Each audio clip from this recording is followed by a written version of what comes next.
It's a challenge because it's one of those things that's hard. It's hard to explain if you haven't been there. But the main things are the view. I mean, the view of the Earth from space is just astounding and amazing. It's more beautiful than the highest mountaintop view I've ever seen. But you're up in the space environment where everything above you is blackness, and you can see the Earth below you in the atmosphere, and it looks so beautiful and green and blue.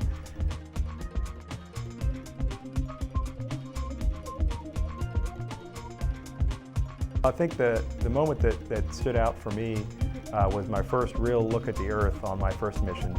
You launch and you're very busy for 8 to 10 minutes as the engines are going and getting you safely into orbit, and then you're still quite busy for the next whole orbit basically as you get the orbiter changed around from being a rocket on launch to being an orbital vehicle. We're busy in the front, we've got our suits on, it's kind of uncomfortable, and then there was a moment about an hour into the flight where I happened to look out to my right, out my right window, and I looked down and we were over the Pacific and there was Hawaii right below us, and it looked just huge. We were only about maybe 90 miles up at that point, which seems like a long way up, but the Earth looks pretty big from there. And I just saw the beautiful Hawaiian Islands passing underneath as we went over at 5 miles a second, and that was just an amazing sight. That really burned into my memory from my first mission.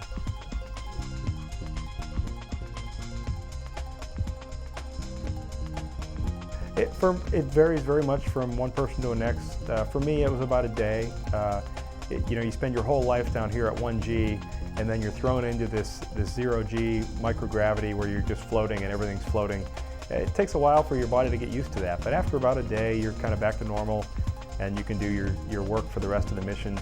And it's the same in reverse when you come home. You've spent almost 2 weeks up in 0G, and you come back on entry and into land, and it takes your body a couple days to kind of get used to being back down here in this 1G environment. But that's about all. After that, you're back to normal.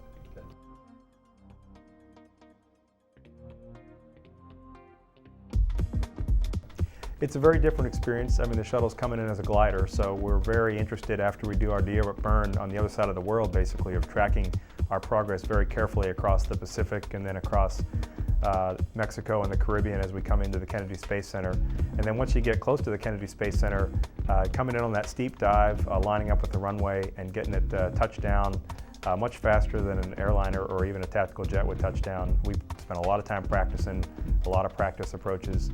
I'll have well over 1,000 by the time we get to do it for real. So it's an interesting task, but we get a lot of practice for it.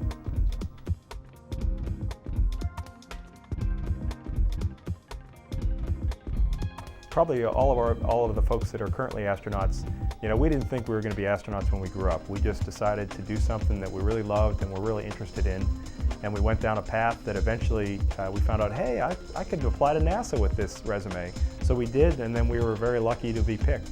So if someone's interested in space flight, and I hope most people are because it's an amazing experience, the best way to get there is to do what you're really interested in, do what you love, and that'll give you the motivation to really do well and to excel. And that's really what NASA's looking for. We'd love to have folks that are great at what they're interested in, what they do, and we can make use of that.